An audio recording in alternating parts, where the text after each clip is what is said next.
نحمده ونستعينه ونستغفره ونؤمن به ونتوكل عليه ونعوذ بالله من شرور أنفسنا ومن سيئات أعمالنا من يهده الله فلا مضل له ومن يضلل فلا هادي له وأشهد أن لا إله إلا الله وحده لا شريك له وأشهد أن محمدا عبده ورسوله أرسله بالهدى ودين الحق ليظهره على الدين كله ولو كره المشركون. اللهم صل على محمد وعلى آل محمد كما صليت على إبراهيم وعلى آل إبراهيم إنك حميد مجيد. اللهم بارك على محمد وعلى آل محمد كما باركت على إبراهيم وعلى آل إبراهيم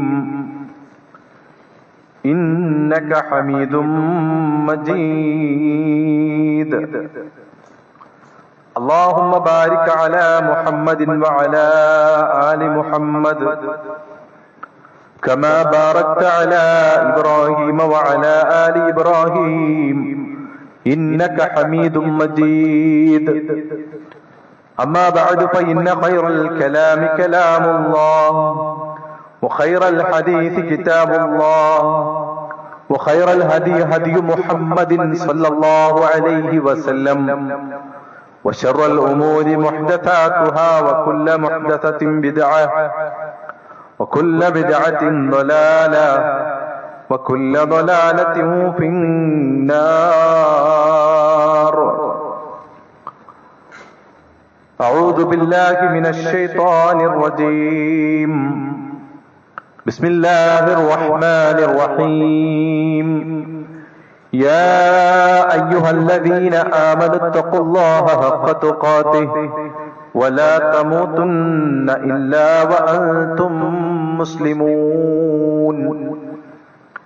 يا أيها الناس اتقوا ربكم الذي خلقكم من نفس واحدة وخلق منها زوجها وبث منهما رجالا كثيرا ونساء واتقوا الله الذي تساءلون به والأرحام إن الله كان عليكم رقيبا.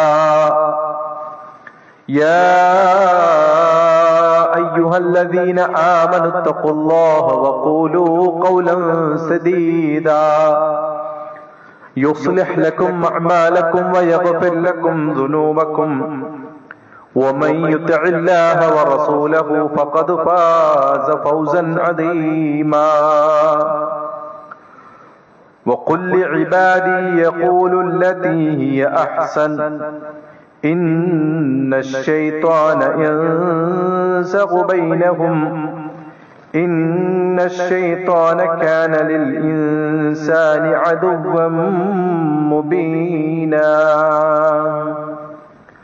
اللهم رب اشرح لي صدري ويسر لي أمري واحلل عقدة من لساني يفقهوا قولي. അല്ലാഹുവിന്റെ പരിശുദ്ധ ഭവനത്തിൽ റബ്ബിന്റെ പ്രീതിയും പ്രതിഫലവും ആഗ്രഹിച്ച് ഒരുമിച്ച് കൂടിയ സത്യവിശ്വാസികളെ, വിശ്വാസിനികളെ, അള്ളാഹുവിനെ സൂക്ഷിച്ച് ജീവിക്കണമെന്ന് എന്നെയും തുടർന്ന് നിങ്ങളെയും ഉണർത്തുകയാണ്, വസിയത്ത് ചെയ്യുകയാണ്. പരമകാരുണികനായ റബ്ബ് അവന്റെ ജന്നാത്തുൽ ഫിർദൗസിൽ നമ്മെവരെയും ഒരുമിച്ച് കൂടി അനുഗ്രഹിക്കുമാറാകട്ടെ. പ്രിയപ്പെട്ട വിശ്വാസികളെ, ഇന്ത്യ എന്ന് പറയുന്ന ഒരു ജനാധിപത്യ രാജ്യത്ത് ജീവിക്കുന്ന നമ്മളെ സംബന്ധിച്ചിടത്തോളം ന്യൂനപക്ഷങ്ങളായ അതല്ലെങ്കിൽ സ്ത്രീകളായ ആളുകളുടെയൊക്കെ അവകാശങ്ങൾ സംരക്ഷിക്കുക എന്നുള്ളത്, അതിന് ആവശ്യമായ രീതിയിൽ പ്രവർത്തിക്കുക എന്നുള്ളത് നമ്മളുടെയൊക്കെ ഒരു ബാധ്യത തന്നെയാണ്, ഒരു പൗരൻ എന്ന നിലയിൽ. അതിന് നമ്മൾ സ്വീകരിക്കേണ്ട ഏറ്റവും ശരിയായ ഒരു നിലപാടെന്ന് പറയുന്നത് വോട്ട് ചെയ്യുകയും ജനാധിപത്യ പ്രക്രിയയിൽ പങ്കാളികളാകുകയും ചെയ്യുക എന്നുള്ളതാണ്. പ്രത്യേകിച്ച് നമുക്കറിയാം തദ്ദേശ സ്വയംഭരണ സ്ഥാപനങ്ങളിലേക്കുള്ള തെരഞ്ഞെടുപ്പുമായി ബന്ധപ്പെട്ട് അതിന്റെ ഏറ്റവും അടുത്ത് കൊണ്ടിരിക്കുന്ന ഒരു സന്ദർഭത്തിലാണ് നമ്മളുള്ളത്. അതുകൊണ്ട് തന്നെ നമ്മൾ മുസ്ലിമീങ്ങളാണ്, മുഅ്മിനീങ്ങളാണ്. ഇതുമായി ബന്ധപ്പെട്ട് പ്രവർത്തിക്കുന്നവരും ഇറങ്ങുന്നവരുമൊക്കെയാണ്. അവിടെ നമ്മൾ പാലിക്കേണ്ട, സൂക്ഷ്മത പാലിക്കേണ്ട കുറെ കാര്യങ്ങളുണ്ട്. നമ്മൾ ഒഴിവാക്കേണ്ട കുറെ അനാവശ്യ കാര്യങ്ങളുണ്ട്. നമ്മെ സംബന്ധിച്ചിടത്തോളം നമുക്ക് പരലോകമാണ് വലുത്. ദുനിയാവിലെ ഏതൊരു വിഷയം വന്നാലും ദുനിയാവിലെ രക്ഷ മാത്രമല്ല, ആത്യന്തികമായ രക്ഷ ലഭിക്കേണ്ടതും ആത്യന്തികമായ വിജയം നേടേണ്ടതും നമുക്ക് പരലോകത്താണ് എന്നുള്ളതിൽ യാതൊരു സംശയമില്ല. അതുകൊണ്ട് തന്നെ രാഷ്ട്രീയപരമായി നമ്മൾ ഉണ്ടാകുന്ന ഒരുതരം സ്പിരിറ്റ്, അല്ലെങ്കിൽ അതിലേക്ക് ഇറങ്ങി ചെല്ലുമ്പോ ആ ഒരു വീര്യവും അതിലെ ആവേശവുമൊക്കെ പലപ്പോഴും പരലോകം തകർത്ത് കളയുന്നതായിട്ട് മാറുന്നുണ്ടോ എന്ന് പലപ്പോഴും നമുക്ക് സംശയിക്കേണ്ടതായിട്ടുണ്ട്. കാരണം നമ്മൾ ആഗ്രഹിക്കുന്ന ഒരു പാർട്ടിയുണ്ട്, നമ്മൾ പ്രവർത്തിക്കുന്ന ഒരു പാർട്ടിയുണ്ട്. ആ പാർട്ടിക്കാരൻ ജയിക്കാൻ, അവൻ അധികാരത്തിലെത്താൻ എന്തിനേയും കളഞ്ഞു കുളിക്കാൻ തയ്യാറാകുന്ന ഒരവസ്ഥ, അതിൽ അവന്റെ പരലോക വിഷയം പോലും ബന്ധപ്പെട്ടു പോകുന്ന ഒരവസ്ഥ ഇന്ന് നമ്മുടെ ഇവിടെയും നടക്കുന്നുണ്ട്. നമ്മൾ മനസ്സിലാക്കേണ്ട ഒരു കാര്യം, ആരാന്റെ ഒരു ദുനിയാവിന് വേണ്ടിയിട്ട് അവനവന്റെ പരലോകം കളയണോ എന്നുള്ളത് നമ്മൾ ആലോചിക്കേണ്ട വിഷയമാണ്.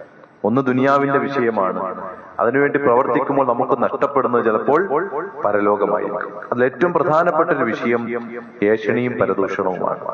കഴിഞ്ഞ ഖുതുബകളിലൊക്കെ ആ വിഷയം സൂചിപ്പിച്ചിട്ടുള്ളതാണ്. പലപ്പോഴും നമ്മളുടെ ഒരു രാഷ്ട്രീയപരമായ ഇടപെടലുകളിൽ എതിരാളികളായി വരുന്ന ആളുകളെ കുറിച്ച്, അതല്ലെങ്കിൽ മറുചേരിയിലുള്ള ആളുകളെ കുറിച്ച് എന്തും പറയാന്നുള്ളൊരു ധാരണ ഇന്ന് പലപ്പോഴും ഉണ്ട്. അതൊക്കെ നിസ്സാരമായി മാറിയിട്ടുണ്ട്. എന്ത് പറഞ്ഞാലും പ്രശ്നമില്ല, ഏത് രൂപത്തിലും എതിരാളിയെ തകർക്കാൻ വേണ്ടി എന്ത് വർത്തമാനവും പറയാം. അതിനു വേണ്ടിയിട്ട് നമ്മളുടെ നാവിനെ എടുത്ത് നമ്മൾ പ്രയോഗിക്കും. ഒന്ന് ഏഷണി പറയുക, അതല്ലെങ്കിൽ നമീമത്ത് പറയുക, ഗീബത്ത് പറയുക, ആ രൂപത്തിൽ പരദൂഷണം, മറ്റുള്ളവരെ കുറിച്ചൊരു ദോഷം പറഞ്ഞുണ്ടാക്കുക, അല്ലെങ്കിൽ തമ്മിലടിപ്പിക്കാൻ നോക്കുക, അണികളെ തമ്മിൽ തെറ്റിപ്പിക്കുവാൻ നോക്കുക.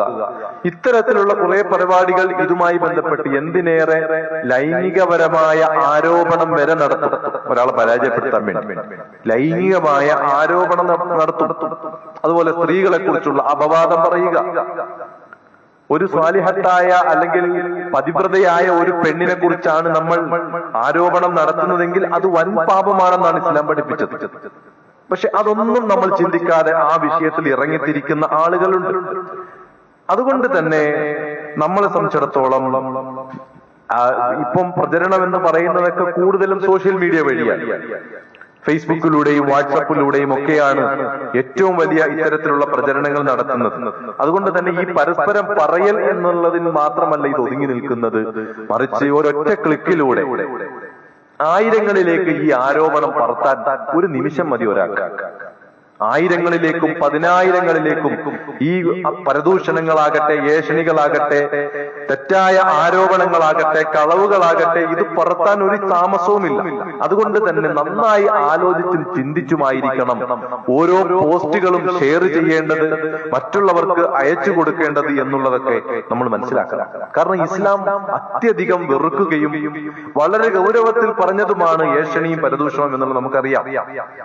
അതുകൊണ്ട് തന്നെ ഇമാം നവവി റഹിമഹുല്ല അദ്ദേഹം ആ വിഷയത്തിൽ പറഞ്ഞൊരു കാര്യമുണ്ട്. ഹിയ ഐ അന്നമീമ, നമീമത്ത് എന്ന് പറയുന്നത്, പിന്നെ അദ്ദേഹം പറയുകയാണ്, നഖ്ലു കലാമിന്നാസി ബഅദിഹിം ഇലാ ബഅദ് അലാ ജിഹത്തിൽ ഇഫ്സാദ്.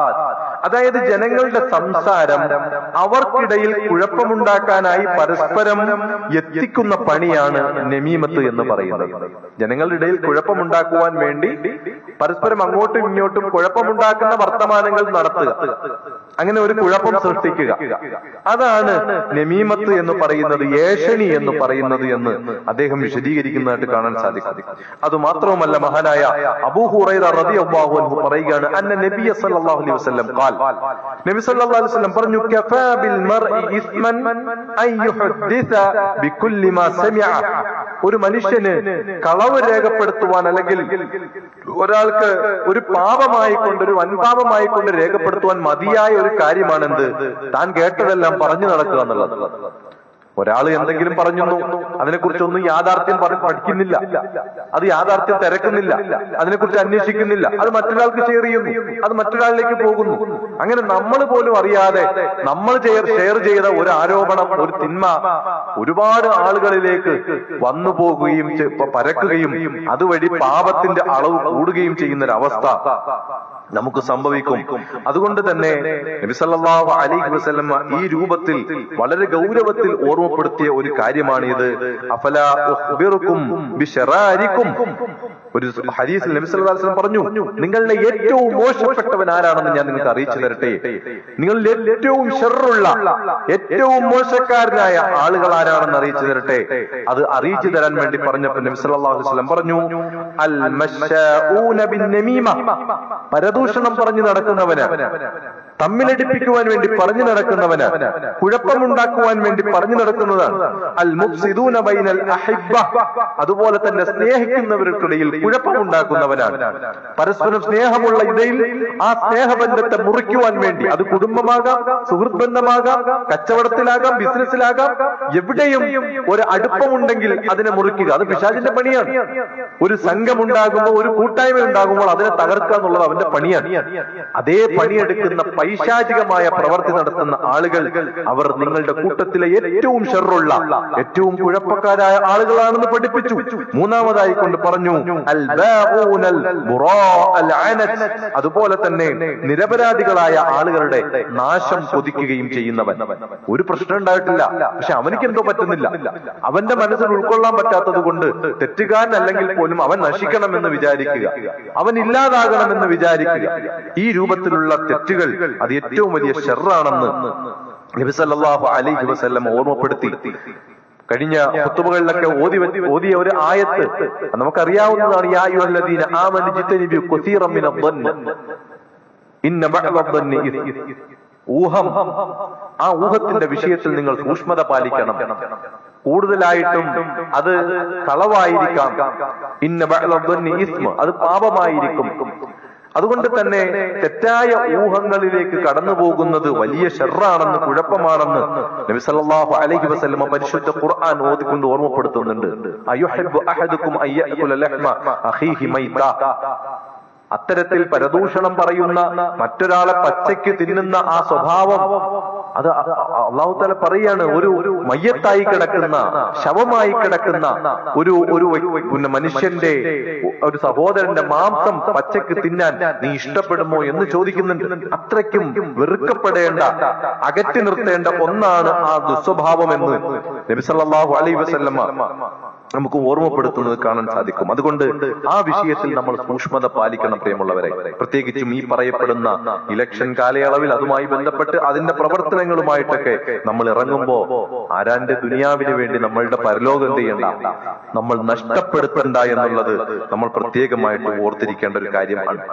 അതുപോലെ തന്നെ അള്ളാഹു നമ്മളോട് വളരെയധികം നിർദ്ദേശിച്ച, വളരെ ശക്തമായി കൊണ്ട് പറഞ്ഞതാണ് സ്ത്രീകളുമായി ബന്ധപ്പെട്ട് അവർ സൂക്ഷിക്കേണ്ട ചില മേഖലകൾ. ഇപ്പൊ നമുക്കറിയാം, ഒരുപാട് സ്ത്രീജനങ്ങൾ ഇതുമായി ബന്ധപ്പെട്ട് പ്രചരണ രംഗത്തും മത്സര രംഗത്തും ഒക്കെ ഇറങ്ങിയിട്ടുണ്ട്. അവരുടെയൊക്കെ ഫോട്ടോകൾ ഇങ്ങനെ പതിപ്പിച്ചിട്ടുണ്ട് പൊതുനിരത്തുകളിൽ. അത്തരം ഫോട്ടോകൾ നമുക്കറിയാം, ഇസ്ലാമികമായ മര്യാദകൾ, അവരുടെ വസ്ത്രദാനങ്ങൾ, അവരുടെ സൗന്ദര്യങ്ങൾ പുറത്തു കാണിക്കാൻ പാടില്ല എന്നുള്ള നിയമങ്ങളൊക്കെ അറിയാം. പക്ഷേ അത്യാവശ്യം നല്ല രൂപത്തിൽ മനോഹരമാക്കി, ആകർഷിപ്പിക്കുന്ന രൂപത്തിൽ നല്ല സൗന്ദര്യമുള്ള ഫോട്ടോകൾ പതിപ്പിച്ച് പ്രചരണ രംഗത്ത് അതിന് ഒരു പരസ്യമാക്കി മാറ്റുന്ന ഒരു അവസ്ഥ പലപ്പോഴും നമ്മൾ കാണുകയാണ്. ഇതൊക്കെ നമ്മൾ ശ്രദ്ധിക്കേണ്ട ഒരു കാര്യമാണ്. പൊതുരംഗത്തേക്ക് സ്ത്രീകൾ ഇറങ്ങുമ്പോ അതുമായി ബന്ധപ്പെട്ട് അവർ ശ്രദ്ധിക്കേണ്ട അല്ലെങ്കിൽ സൂക്ഷ്മത പാലിക്കേണ്ട മേഖലകളിൽ സൂക്ഷ്മത പാലിക്കാൻ കഴിഞ്ഞിട്ടില്ലെങ്കിൽ നേരത്തെ പറഞ്ഞതുപോലെ ദുനിയാവ് ഇല്ലാതായി പോകും. അതൊക്കെ ചിലപ്പോൾ ഒരു കുറച്ച് വർഷങ്ങൾ കഴിയുമ്പോൾ അതൊക്കെ കഴിയും. പക്ഷേ അതിനും അപ്പുറമുള്ള ഒരു ലോകത്തെക്കുറിച്ച് ചിന്തിക്കാൻ നമ്മൾ തയ്യാറാകണം എന്നുള്ളതാണ്. അതുകൊണ്ടാണ് ഇസ്ലാം ഒരു സ്ത്രീ എങ്ങനെയായിരിക്കണം, അവളുടെ ജീവിതം എങ്ങനെയായിരിക്കണം, അവളുടെ വസ്ത്രധാരണം എങ്ങനെയായിരിക്കണം, അവൾ ഏത് രൂപത്തിലാണ് പുറത്തേക്ക് ഇറങ്ങേണ്ടത് എന്നെല്ലാം കൃത്യമായി കൊണ്ട് പഠിപ്പിച്ച മതമാണ് ഇസ്ലാം. പലപ്പോഴും ഇത്തരത്തിലുള്ള ഇറങ്ങലുകൾ അത് അന്യപുരുഷരുമായിട്ടുള്ള അതിരുവിട്ട സംസാരങ്ങളിലേക്ക് പോകാറുണ്ട്, അതിരുവിട്ട ഇടപെടലുകളിലേക്ക് പോകാറുണ്ട്, പരസ്പരം ഒരുമിച്ചിരിക്കുന്ന അവസ്ഥയിലേക്ക് എത്താറുണ്ട്, പരസ്പരം സ്പർശിക്കുന്ന അവസ്ഥയിലേക്ക് എത്താറുണ്ട്. അവസാനം കുടുംബം തകർന്ന്, കുടുംബ ബന്ധം തകർന്ന്, എല്ലാം ഇല്ലാതായി പോകുന്ന, മക്കൾ അനാഥരായി പോകുന്ന വലിയ അപകടങ്ങളിലേക്ക് അത് എത്തിക്കും. അത് ഇസ്ലാം അല്ലാഹു ഈ സ്ത്രീയെ കുറിച്ചും പുരുഷനെ കുറിച്ചും നന്നായി അറിയുന്ന റബ്ബിന്റെ കൽപ്പനയാണത്. ആ വിഷയത്തിൽ സൂക്ഷ്മത പാലിക്കണം എന്നുള്ളത് നമ്മൾ ശ്രദ്ധിക്കേണ്ട ഒരു കാര്യമാണ്. ഇവിടെ എല്ലാം ഇറങ്ങിത്തിരിക്കുന്നത്, ഇതിനു വേണ്ടി പ്രവർത്തിക്കുന്നത് ശൈത്താനാണ്. അല്ലാഹു സുബ്ഹാനഹു വ തആല പരിശുദ്ധ ഖുർആനിൽ പറഞ്ഞല്ലോ, ഇന്ന ശൈത്താന യൻസഖു ബൈനഹും. മനുഷ്യനെ സംബന്ധിച്ചിടത്തോളം ഇന്ന ശൈത്താന കാനൽ ഇൻസാനി അദുവ്വൻ മുബീന, ഒരു വ്യക്തമായ ശത്രുവാണ് പിശാച്. അവൻ നമ്മളിലേക്ക് ഇറങ്ങും, നമ്മളിലുള്ള തിന്മകളെ അവൻ ഉണർത്തും, അതിനുവേണ്ട സാഹചര്യങ്ങൾ സൃഷ്ടിക്കും, അതിനുവേണ്ട വഴികൾ ഒരുക്കിത്തരും. അവിടേക്ക് ദേഹേച്ഛകളുമായി ഇറങ്ങിത്തിരിക്കുന്ന മനുഷ്യൻ നാശത്തിലേക്ക് ചെന്ന് പതിക്കും. അതുകൊണ്ട് സൂക്ഷ്മത പാലിക്കേണ്ട വിഷയങ്ങളാണത്. അത് ഓർമ്മിക്കണം, പ്രത്യേകമായിട്ട് ഓർമ്മിക്കേണ്ട കാര്യമാണ്. അതുപോലെ തന്നെ അധികാരമോഹം എന്നുള്ളത് അതും ഇസ്ലാം പഠിപ്പിച്ചിട്ടുള്ള ഒരു കാര്യമാണ്. അധികാരമോഹം, അധികാരം എന്ന് പറയുന്നത് ഒരു ഉത്തരവാദിത്തമാണ് യഥാർത്ഥത്തിൽ, അതൊരു ഭാരവാഹിത്വമാണ് യഥാർത്ഥത്തിൽ. അധികാരം എന്ന് പറയാൻ പോലും നമുക്ക് കഴിയില്ല. ഒരു സമൂഹത്തിന്റെ ഉത്തരവാദിത്തം ഏറ്റെടുക്കലാണ് ഒരു ജനപ്രതിനിധി എന്ന് പറയുന്നത്. ആ രൂപത്തിൽ ആ ഉത്തരവാദിത്തത്തെ വളരെ ഗൗരവത്തിൽ കാണേണ്ടതുണ്ട്. പലപ്പോഴും മനുഷ്യന്മാരുടെ മത്സരം മുഴുവൻ അധികാരത്തിന് വേണ്ടിയിട്ടാണ്. സമൂഹത്തിൽ ഒരു ഉന്നത നിലയിലെത്തുക, സമൂഹത്തിൽ ഒരു പവറുള്ള ആളായി തീരുക, ഒരു പ്രാവശ്യമെങ്കിലും ആ അധികാര കസേരയിൽ നിരന്നാൽ പിന്നീട് ഇറങ്ങാൻ തന്നെ പ്രയാസമാണ്. പിന്നെ അവിടെ പിടിച്ചിരിക്കാൻ വേണ്ടിയിട്ടുള്ള കഠിന പ്രയത്നം നടത്തുക. ആ രൂപത്തിൽ ജനസേവനം എന്നുള്ളത് മാറിയിട്ട് ജനങ്ങൾക്ക് നിന്നുള്ള നന്മയ്ക്ക് വേണ്ടി പ്രവർത്തിക്കുക എന്നത് മാറിയിട്ട് കേവലം അധികാരമോഹത്തിലേക്ക് പലപ്പോഴും പോകുന്ന ഒരു അവസ്ഥയുണ്ട്. അതുകൊണ്ട് തന്നെ നമുക്കറിയാം, പലപ്പോഴും ഇത്തരത്തിലുള്ള ആളുകൾ അടുത്ത വർഷം ഒരു സ്ഥാനാർത്ഥിയാകാൻ കഴിഞ്ഞില്ല എങ്കിൽ, അതല്ലെങ്കിൽ അടുത്ത വർഷം ഒരു സീറ്റ് കിട്ടിയില്ല എങ്കിൽ പത്രസമ്മേളനം വിളിക്കുക, പാർട്ടി വിടുക, അടുത്ത പാർട്ടിയിലേക്ക് പോവുക. ഈ രൂപത്തിലുള്ള കുറെ പിണക്കങ്ങളും പ്രശ്നങ്ങളുമായിട്ടൊക്കെ ഇത് മാറാറുണ്ട്.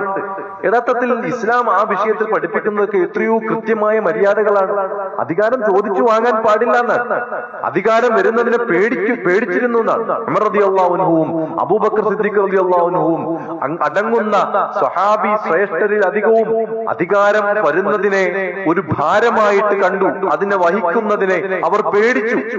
അതിൽ നിന്നും അവർ പിന്മാറാൻ വേണ്ടി പരിശ്രമിക്കുന്നതാണ് നമുക്ക് കാണാൻ സാധിക്കുന്നത്. ആ രൂപത്തിലാണ് ഇസ്ലാം പഠിപ്പിക്കുന്നത്. മഹാനായ അബൂദർ റളിയല്ലാഹു അൻഹു നബി സല്ലല്ലാഹു അലൈഹി വസല്ലമയോട് ചോദിക്കുന്നുണ്ട് ഒരിക്കൽ, നബിയെ, അങ്ങെന്നെ ഗവർണറായി നിശ്ചയിക്കുന്നില്ലേ എന്ന് ചോദിക്കുന്നുണ്ട്. അങ്ങെന്നെ ഗവർണറായി നിശ്ചയിക്കുന്നില്ലേ എന്ന് ചോദിക്കുന്നുണ്ട്. നബി സല്ലല്ലാഹു അലൈഹി വസല്ലം ആ സമയത്ത് പറയുന്നുണ്ട്, പ്രവാചകൻ ആ അബൂദർ റളിയല്ലാഹു അൻഹു രണ്ട് ചുമലുകളിൽ തട്ടിയിട്ട് പറയുന്നുണ്ട്, അബൂദറെ, നേതൃപദവി എന്ന് പറയുന്നത് അമാനത്താണ്. താങ്കൾ ആ വിഷയത്തിൽ ദുർബലനാണ്. താങ്കൾ ആ വിഷയത്തിൽ ദുർബലനാണ്. അധികാരത്തിലിരിക്കാനും നിയന്ത്രിക്കാനും കൺട്രോൾ ചെയ്യാനും കാര്യങ്ങൾ ഓർഗനൈസ് ചെയ്യാനും ഒക്കെ താങ്കൾ ദുർബലനാണ്. അതുകൊണ്ട് ആ അമാനത്ത് പൂർത്തിയാക്കാത്തതിന്റെ വിഷയത്തിൽ ഒരു പക്ഷേ നരകത്തിലേക്ക് പോകേണ്ടി വരും. അതുകൊണ്ട് അത് ഏറ്റെടുക്കാത്തതാണ് നല്ലത് താങ്കൾക്ക് എന്ന് നബി സല്ലല്ലാഹു അലൈഹി വസല്ലം ഓർമ്മപ്പെടുത്തുന്നത് നമുക്ക് കാണാൻ സാധിക്കും. അതുകൊണ്ട് തന്നെ അല്ലാഹു സുബ്ഹാനഹു വ തആല ഒരു അടിമയ്ക്ക് നൽകുന്നതാണ് യഥാർത്ഥത്തിൽ ഒരു നേതൃത്വം എന്ന് പറയുന്നത്. അള്ളാഹു തിരഞ്ഞെടുക്കുന്നതാണ്, അള്ളാഹു തീരുമാനിക്കുന്നതാണ്. ആ നേതൃത്വം എന്റെ അമാനത്താണെന്നുള്ളതും എന്റെ ഉത്തരവാദിത്തമാണെന്നുള്ളതും അത് നിർവഹിച്ചില്ലെങ്കിൽ, അത് ഭൗതികമായ വിഷയത്തിൽ പോലും ലഭിക്കുന്ന ഉത്തരവാദിത്തമായാൽ പോലും അത് നിർവഹിച്ചില്ലെങ്കിൽ നാളെ റബ്ബിന്റെ കോടതിയിൽ ഞാൻ മറുപടി പറയേണ്ടി വരും എന്നുള്ള ആ ഒരു പേടി ഏതൊരു ആൾക്കും ഉണ്ടാകണമെന്നുള്ളത് നമ്മൾ ഓർമ്മപ്പെടുത്തേണ്ട ഒരു കാര്യമാണ്. അതുകൊണ്ട് തന്നെ നമ്മളെ സംബന്ധിച്ചിടത്തോളം ഈ വിഷയത്തിൽ നമ്മൾ കൃത്യമായ ഒരു ബോധ്യം നമുക്ക് പരിചയമുള്ള, നമുക്ക് പറയാൻ പറ്റുന്ന ഇത്തരത്തിലുള്ള ആളുകൾക്ക് പറഞ്ഞു കൊടുക്കണം എന്നുള്ളതാണ്.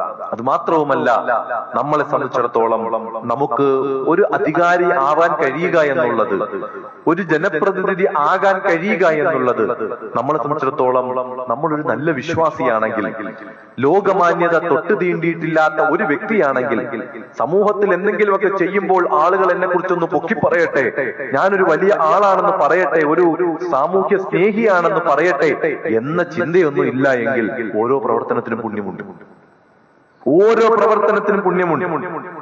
നല്ല നീയത്തോടുകൂടി നമുക്ക് പ്രവർത്തിക്കാൻ സാധിച്ചാൽ, അള്ളാഹുവിന്റെ പ്രീതി കാംക്ഷിച്ചുകൊണ്ടാണ് നമ്മൾ ആ പ്രവൃത്തി ചെയ്യുന്നത് എങ്കിൽ, പ്രിയമുള്ളവരെ, അതിന് നമുക്ക് പ്രതിഫലമുണ്ട്. ഒരു MP ആയാലും ശരി, ഒരു MLA ആയാലും ശരി, ഒരു കൗൺസിലർ ആയാലും ശരി, ഒരു വാർഡ് മെമ്പർ ആയാലും ശരി, അവൻ ഒരു വിശ്വാസിയാണ്, അവൻ അള്ളാഹുവിന്റെ പ്രീതി കാംക്ഷിച്ചാണ് പ്രവർത്തിക്കുന്നതെങ്കിൽ ആ പ്രവർത്തനത്തിന് എന്തുണ്ട്? പ്രതിഫലമുണ്ട്. അത് ഇബാദത്ത് തന്നെയാണ്, യാതൊരു സംശയമില്ല. അത് ഇബാദത്ത് തന്നെയാണ്. അതുകൊണ്ട് തന്നെ ആ ഒരു നിയ്യത്തിൽ പ്രവർത്തിക്കാൻ കഴിയണം. അതല്ലാതെ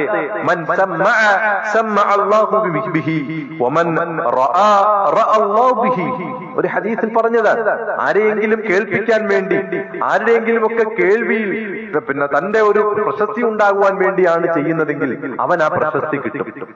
ആരെയെങ്കിലും കാണിക്കാൻ വേണ്ടിയാണ് ചെയ്യുന്നതെങ്കിൽ അതാരെങ്കിലുമൊക്കെ കണ്ടെന്നിരിക്കും. അതിനപ്പുറം അവനക്കൊന്നും ഉണ്ടാവില്ല. അതിനുമപ്പുറം നിഷ്കളങ്കമായി പ്രവർത്തിക്കാൻ കഴിഞ്ഞാൽ അതിന് ഒരുപാട് നന്മകളുണ്ട് എന്നുള്ളതാണ് നമുക്ക് മനസ്സിലാക്കാൻ സാധിക്കുന്നത്. അതുകൊണ്ട് ഇതൊക്കെ ഈ സന്ദർഭത്തിൽ നമ്മൾ മനസ്സിലാക്കേണ്ട, നമുക്ക് പറഞ്ഞു കൊടുക്കാൻ പറ്റുന്ന ഇത്തരത്തിലുള്ള പ്രതിനിധികളുണ്ടെങ്കിൽ അവരെയൊക്കെ ഒന്ന് ബോധ്യപ്പെടുത്തുകയും പറഞ്ഞു കൊടുക്കുകയും ചെയ്താൽ അത് നമുക്കും ഒരു പുണ്യമാണ്, നന്മയാണ്. അത് മനസ്സിലാക്കുന്ന ഒരു വ്യക്തിക്കും അത് ഖൈറാണ്. ആ രൂപത്തിൽ അല്ലാഹു സുബ്ഹാനഹു വ തആല നമ്മളുടെ എല്ലാ രംഗത്തും സൂക്ഷ്മത പാലിക്കുവാനും പരലോകത്തെ വിജയം ലക്ഷ്യമാക്കി മുന്നോട്ട് നീങ്ങുവാനും നമുക്കെല്ലാം അല്ലാഹു തൗഫീഖ് പ്രദാനം ചെയ്യുമാറാകട്ടെ.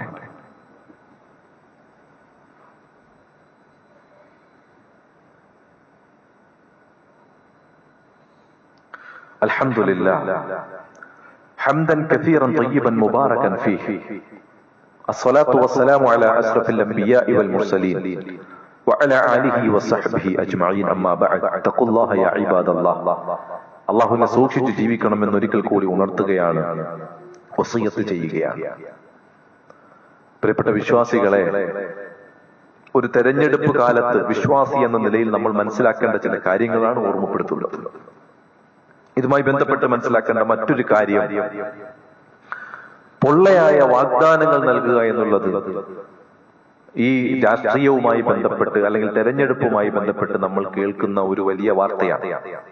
വാഗ്ദാനങ്ങൾ ഇങ്ങനെ വിളമ്പും, പക്ഷെ ഇലക്ഷനൊക്കെ കഴിഞ്ഞാൽ പിന്നെ അതുമായി ബന്ധപ്പെട്ട് പല ആളുകളെയും കാണാത്ത അല്ലെങ്കിൽ അത് പൂർത്തീകരിക്കാത്ത ഒരു അവസ്ഥ. താൽക്കാലികമായ ഒരു വിജയത്തിന് വേണ്ടി, വോട്ടിന് വേണ്ടി ഇത്തരത്തിലുള്ള ഒരു വാഗ്ദാനം അല്ലെങ്കിൽ അത്തരം ഒരു പ്രവൃത്തി ചെയ്യുക എന്ന് പറയുന്നത് അത് ഏറ്റവും വലിയ കുറ്റക്കാരായി മാറുന്ന, പരലോകത്ത് നമ്മൾ കുടുങ്ങിപ്പോകുന്ന ഒരു അവസ്ഥ ആ വിഷയത്തിൽ നമുക്കുണ്ടാകും, അത് പൂർത്തീകരിക്കാൻ സാധിച്ചിട്ടില്ല എങ്കിൽ. കാരണം ആയത്തുൽ മുനാഫിഖിന്റെ അടയാളങ്ങൾ സലാസുൻ, 3 എണ്ണമാണെന്ന് നബി സല്ലല്ലാഹു അലൈഹി വസല്ലമ പഠിപ്പിച്ചിട്ട് അവിടെ പറഞ്ഞെന്താ? ഇദാ ഹദ്ദസ കദബ, സംസാരിച്ചാൽ കളവ് പറയുക. അതുപോലെ തന്നെ വഇദാ വഅദ അഖ്ലഫ, വാഗ്ദാനം കൊടുക്കും പക്ഷെ എന്ത് ചെയ്യില്ല, അത് പൂർത്തിയാക്കൂല, ലംഘിക്കും. വിശ്വസിച്ചാൽ വഞ്ചിക്കും. ഇത് 3 നമ്മൾ ഇതിനോടൊപ്പം ചേർത്ത് വെക്കേണ്ട വിഷയമാണ്. ഒരാളെ കാപട്യം തിരിച്ചറിയാൻ നമുക്ക് മനസ്സിലാക്കാൻ പറ്റുന്ന 3 അടയാളങ്ങൾ റസൂലുള്ളാഹി സ്വല്ലല്ലാഹു അലൈഹി വസല്ലം പറഞ്ഞ് എത്രയോ നമ്മൾ ചിന്തിക്കേണ്ടതാണ്. പലപ്പോഴും ഈ വിഷയത്തിൽ നമ്മളുടെയൊക്കെ സൂക്ഷ്മത എത്രമാത്രം ഉണ്ട് എന്നുള്ളത് നമ്മൾ മനസ്സിലാക്കണം. സംസാരിക്കുമ്പോൾ കളവ് പറയുന്ന ഒരു അവസ്ഥ നമുക്കുണ്ടെങ്കിൽ വളരെ വേദനാജനകമാണ് ആ അവസ്ഥ, വളരെ പ്രയാസമാണ് ആ അവസ്ഥ. അത് തിരുത്തേണ്ടതാണ്. അതുപോലെ തന്നെ നബി സല്ലല്ലാഹു അലൈഹി വസല്ലം എണ്ണി പറഞ്ഞ 2 കാര്യങ്ങൾ, വാഗ്ദാനം കൊടുക്കും പക്ഷെ അത് പൂർത്തിയാക്കൂല, ലംഘിക്കും. വിശ്വസിച്ചാൽ വഞ്ചിക്കും. പലപ്പോഴും ഉള്ള അവസ്ഥയാണ്. നമ്മൾ വിശ്വസിച്ച് പണം കൊടുക്കും, പണം ചോദിക്കുമ്പോൾ നമ്മളുടെ സുഹൃത്താണ്, വിശ്വാസിയാണ്, നമ്മുടെ കൂടെയുള്ള ആളാണ്, കൊടുക്കും. പക്ഷേ പറഞ്ഞ സമയത്ത് തിരിച്ചു തരാൻ കഴിയുന്നില്ല. മാനുഷികമായ ചില പരിഗണനകൾ കൊടുക്കണം, ചിലപ്പോൾ അല്പം നീട്ടി കൊടുക്കേണ്ടി വരും, ഒരല്പം കൂടി അങ്ങോട്ട് മുന്നോട്ട്. പക്ഷെ അത് ആ വിഷയങ്ങളിലൊന്നും ഒരു ഗൗരവം, എന്നാൽ വിളിച്ചു പറയോ എനിക്ക് തരാൻ പ്രയാസമുണ്ട്, എനിക്കൊന്ന് നീട്ടിത്തരണം, അതുപോലും പറയില്ല. ചിലപ്പോൾ വിളിച്ചാൽ ഫോൺ എടുക്കൂല. ഇത്തരത്തിലുള്ള വിശ്വാസ വഞ്ചനകൾ നടത്തുന്ന ഒരു അവസ്ഥ അത് വ്യക്തിപരമായിട്ടും ഉണ്ട്. പ്രത്യേകിച്ചും ഈ രാഷ്ട്രീയ കാലയളവിൽ അതിന് വലിയ ഒരു പിന്നെ ആ രൂപത്തിൽ ചില ആളുകൾ ആ ഒരു ദുസ്വഭാവം കാണാറുണ്ട്. അത് നമുക്കുണ്ടാവാൻ പാടുള്ളതല്ല. അതുകൊണ്ട് തന്നെ ആ വിഷയത്തിൽ അല്ലാഹു സുബ്ഹാനഹു വ തആല പിന്നെ വഔഫു ബിൽ അഹദി ഇന്നൽ അഹദ കാന മസ്ഊല, നിങ്ങൾ കരാറുകളെ സൂക്ഷിക്കണം. ഇസ്രായേൽ അല്ലാഹു തആല പറഞ്ഞതാണ്, അത് നാളെ ചോദിക്കുന്ന കാര്യമാണ്. കരാർ പാലിക്കുന്ന വിഷയത്തെ നിങ്ങൾ എന്ത് ചെയ്യണം? പ്രത്യേകം സൂക്ഷിക്കണം. അത് അല്ലാഹു സുബ്ഹാനഹു വ തആല നാളെ ചോദ്യം ചെയ്യുമെന്ന് നമ്മളെ ഓർമ്മപ്പെടുത്തി. മറ്റൊരു കാര്യം കൂടി ഓർമ്മപ്പെടുത്താനുള്ളത്, തെരഞ്ഞെടുപ്പിന്റെ ചൂടുകളിൽ നമ്മൾ ഇങ്ങനെ പ്രചരണ തിരക്കുമായിട്ട് ഇങ്ങനെ ഇറങ്ങുമ്പോ പലപ്പോഴും നമ്മൾ മറന്നുപോകുന്ന ഒന്നാണ് ആരാധനകൾ കൃത്യമായി നിർവഹിക്കുന്ന വിഷയം. ഇന്ന സ്വലാത്ത കാനത്തൽ മുഅ്മിനീന കിതാബൻ മൗഖൂത, നമസ്കാരം അത് കൃത്യമായും അതിന്റെ സമയത്ത് നിർണയിച്ചിട്ടുണ്ട്. അത് ആ സമയത്ത് നിർവഹിക്കുന്ന വിഷയത്തിൽ പലപ്പോഴും നമ്മൾ ആ കാര്യം മറന്നുപോകും. നിസ്കാരമൊക്കെ അങ്ങോട്ട് സൈഡിലേക്ക് മാറ്റും, ബാക്കിയുള്ള കാര്യങ്ങളൊക്കെ സൈഡിലേക്ക് മാറ്റും. ഇനി എല്ലാം ഇലക്ഷൻ കഴിഞ്ഞിട്ടുണ്ട്. അതാണ് പലരുടെ അവസ്ഥ. അതാണോ മുസ്ലിമിന് ചേരുന്നത്? അങ്ങനെയാണോ ഒരു മുസ്ലിം ആകേണ്ടത്? ഒരിക്കലും ശരിയായ രീതിയല്ല. നമ്മളുടെ ആരാധനകളും നമ്മളുടെ സൽക്കർമ്മങ്ങളും നമ്മുടെ പ്രവർത്തനങ്ങളും ഒക്കെ അത് കൃത്യമായും ഷെഡ്യൂൾഡ് ആയിട്ട് നടന്നു പോകേണ്ട കാര്യങ്ങളാണ്. അതിനെ നമ്മൾ കൃത്യമായ സമയത്ത് നിർണയിച്ചതിന് ശേഷമാണ് മറ്റു ഷെഡ്യൂളുകൾ ഉണ്ടാക്കേണ്ടത്. ഇന്ന സമയത്ത് നിസ്കാരം എന്നുള്ളത് അള്ളാഹ് നിശ്ചയിച്ച് നമ്മുടെ മുമ്പിലുണ്ട്. ആ സമയത്ത് മറ്റൊന്നിനും എന്നെ കിട്ടൂല എന്ന് നമ്മൾ തീരുമാനിക്കണം. ആ രൂപത്തിൽ നമ്മളുടെ ആരാധനകൾ, പ്രത്യേകിച്ച് ഈ പറയുന്ന നമസ്കാരം പോലെയുള്ള ആരാധനകൾ, അത് ലേറ്റായി പോകുന്നത് അല്ലെങ്കിൽ പലപ്പോഴും ഇല്ലാതായി പോകുന്ന അവസ്ഥ പോലും പലർക്കും ഉണ്ടാകും. അത്രയ്ക്ക് പോലും ഗൗരവമില്ലാത്ത ആൾക്കാരുണ്ട്, നമസ്കാരം നിർവഹിക്കത്തില്ല. പിന്നെ ചില ആളുകൾക്ക് ഖളാ എന്ന് പറഞ്ഞ് ഇങ്ങനെ ഒരു പിന്നെ രീതി പലപ്പോഴും സ്വീകരിച്ചിട്ട് എല്ലാം കൂടി ചേർത്ത് വെച്ചടിക്കുന്ന ഏർപ്പാടുകളൊക്കെ ഇസ്ലാമിൽ പഠിപ്പിച്ചിട്ടുള്ളതല്ല. ഇസ്ലാമിൽ കുറെ ഇളവുകളുണ്ട്. ആ ഇളവുകൾ ഏതാണെന്ന് പഠിച്ചു മനസ്സിലാക്കി നമ്മൾ അത് അങ്ങനെ നിർവഹിക്കണം. ആ വിഷയങ്ങളൊക്കെ ശ്രദ്ധിക്കേണ്ടതാണ്. ആ രൂപത്തിൽ ഏതൊരു കാലം വന്നാലും വിശ്വാസിയായിട്ട് തന്നെ ജീവിക്കണം. ആ രൂപത്തിൽ അവൻ പരലോക വിജയത്തിന് വേണ്ടി പ്രയത്നിക്കണം. അതാണ് നമ്മൾ ചെയ്യേണ്ടത്. അല്ലാഹു സുബ്ഹാനഹു വ തആല ആ രൂപത്തിൽ ഏത് സന്ദർഭങ്ങളിലും അല്ലാഹുവിനെ സൂക്ഷിച്ച് അവന്റെ വിധിവിലക്കുകൾ അനുസരിച്ച് ജീവിക്കാനുള്ള തൗഫീഖ് അല്ലാഹു നമുക്ക് ഏവർക്കും പ്രദാനം ചെയ്യുമാറാകട്ടെ. പ്രിയപ്പെട്ട സഹോദരങ്ങളെ, നമ്മുടെ ഏറ്റവും ശ്രദ്ധേയമായ നമ്മുടെ ഒരു സംവിധാനമാണ്, സ്ഥാപനമാണ് ജാമിഅ അൽ ഹിന്ദ് അൽ ഇസ്ലാമിയ. മലപ്പുറം ജില്ലയിലെ മിനിയൂട്ടിയിലാണ് ആ സ്ഥിതി ചെയ്യുന്നത്.